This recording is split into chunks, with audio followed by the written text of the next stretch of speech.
Balik lagi, saya hari ini mau bahas tentang deep purpose, tujuan atau makna hidup ya, atau path life, apapun deh istilahnya. Singkatnya atau bahasa gampangnya adalah visi dan misi kehidupan, yang mungkin populernya demikian ya disebutnya. Nah, biasanya orang itu banyak berpikir, uh, tujuan atau visi misi itu harusnya sesuatu yang sifatnya sosial untuk banyak orang atau pencapaian jiwa. Dulu saya juga mikir gitu. Jadi kalau bikin visi misi itu berbunga-bunga gitu ya. Ya seiring berjalan usia, hidup, ya melihat realita dan juga banyak diskusi, baca, itu nggak begitu ternyata. Ya, dalam sebuah buku di Purpose karangan Bapak Ranjai Gulati, beliau adalah profesor Harvard di bidang administrasi bisnis. Nah, Bapak Ranjai ini bilang bahwa di Purpose itu harus ada dua komponennya.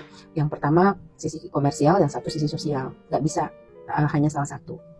Ya, jadi kalau hanya sisi sosial, ya perusahaan kan nggak akan bertahan. Kalau hanya sisi komersial, nanti tidak akan bahagia. Karena ya kita juga ingat kan bahwa pencapaian tertinggi dari manusia itu adalah eksistensi diri, ya sisi sosialnya.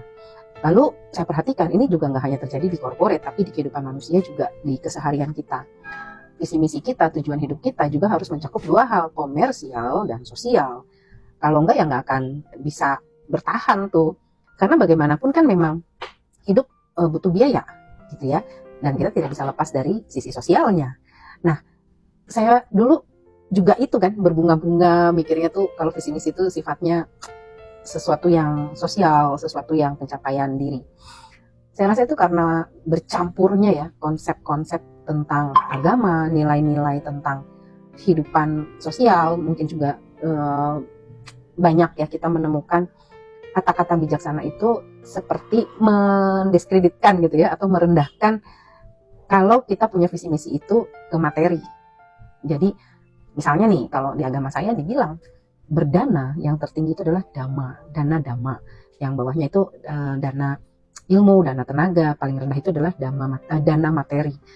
Ya kalau keaduk-aduk ya, mengambil kesimpulan dengan cara yang salah, akhirnya berpikir bahwa loh kalau punya materi jadinya kurang bagus dong gitu ya, punya ilmu jauh lebih bagus dong. Ya nggak begitu konteksnya. Kalau memang konteksnya berdana yang tertinggi adalah dhamma-dana, ya berarti konteksnya dana, bukan berarti ini ditarik kemana-mana gitu ya, dipakai di mana-mana. Berarti ini juga berlaku kalau dalam bekerja, visi misi dan seterusnya.